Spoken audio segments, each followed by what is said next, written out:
Hi there, my name is Dr. Katie Saint, and this video is on the fight or flight response.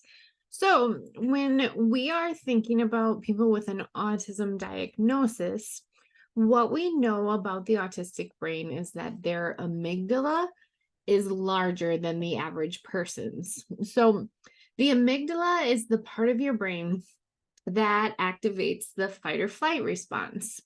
And so when it comes to amygdalas, bigger is not better because that means that it can actually be overreactive and it can activate that fight or flight response when we don't really need it. So your brain is just on high alert, and this causes a lot of anxiety, a lot of fear responses.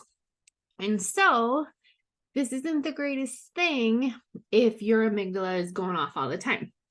Another thing we know about the autistic brain is that the hippocampus, which is the part of the brain that stores memory, is also pretty active. That's typically a pretty strong part of a person's brain if they have an autism diagnosis. So when you pair a really active amygdala with a very strong hippocampus, what happens is your brain creates fear associations very quickly.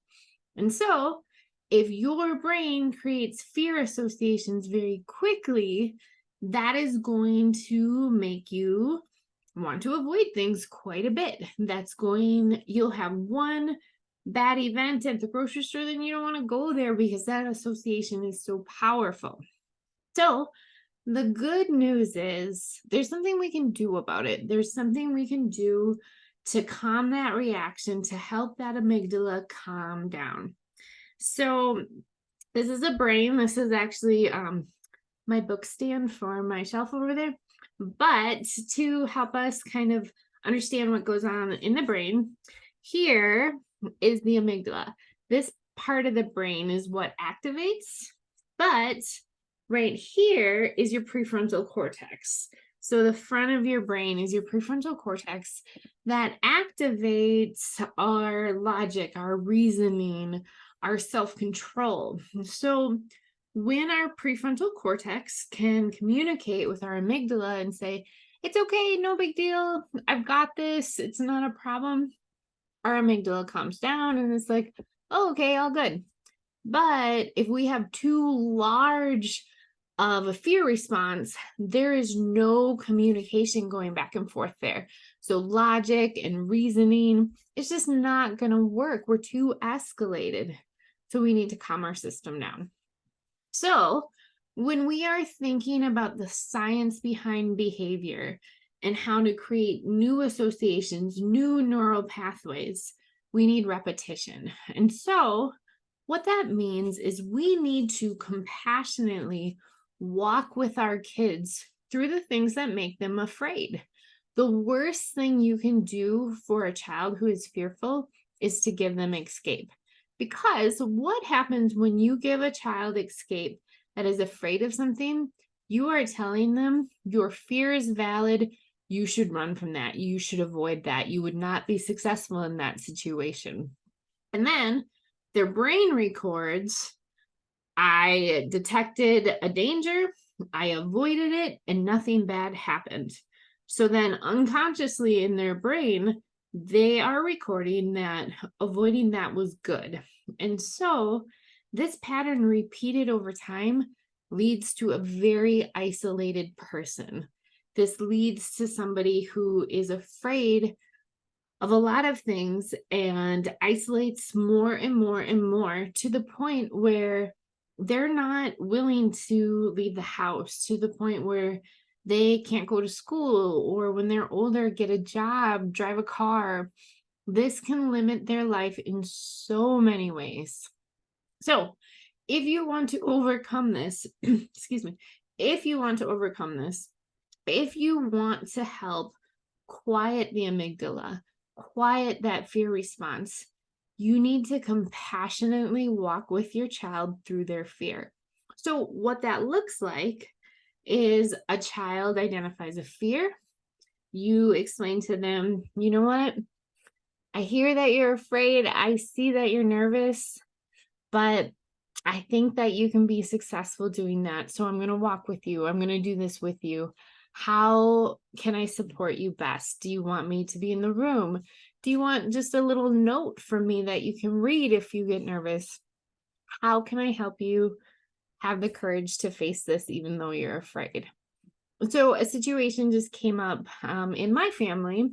My son is 16. He just got his license. I've been very proud of him. I trusted him fully. He's a good driver. But unfortunately, he did get in an accident on Sunday. So the problem with car accidents is it creates a very powerful association. So your fight or flight response is triggered, and validly so, because an accident is a dangerous situation. So your amygdala should be activated. But the problem with that is a lot of times after a car accident, people have a lot of fear associated with driving. This can really limit how much people are willing to drive, where they're willing to drive. So I did not want this fear to sit in with my son. I did not want his brain to record that driving isn't safe and that he shouldn't drive anymore. So once the whole situation got settled, we made sure everyone was okay. We dealt with insurance companies and all of that mess. Then we went for a car ride. We drove around because I wanted his brain to record, you know what? I am a good driver. I can drive safely, and I don't need to have a fear response every time I get in the car. So this is an important piece of children's fear and adults' fear too. If you avoid what you are afraid of, your fear will grow. That fight or flight response will keep getting activated, and your brain is going to record that it worked, because when you avoid it, it feels like nothing bad is happening. But the cost is your world gets smaller and smaller and smaller and smaller until you're so isolated that you have a massive amount of anxiety, and now you have depression too, because your world is so limited and you're not doing the meaningful things that give your life purpose and value. And so it's just a really painful existence. So if you want to help your child thrive, you need to walk with them through their fear. This is not something where we wait for them to not be afraid, because that fear might never go away. We have to do things afraid. We have to be okay with that feeling so that we're willing to face big things. Otherwise, our world's going to get smaller and smaller. So compassionately walk with your kids through their anxiety. Encourage them, praise them, help them see they are stronger than they think.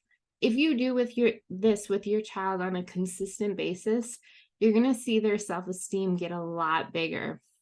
So our self-esteem gets lower and lower the more we avoid, because we're telling ourselves we can't be successful. We'll fail at that. Bad things will happen.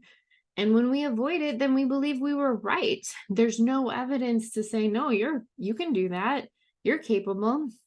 So if you want to change your brain, if you want to build that confidence, you got to get out there and do the scary stuff, even when you feel afraid. All right.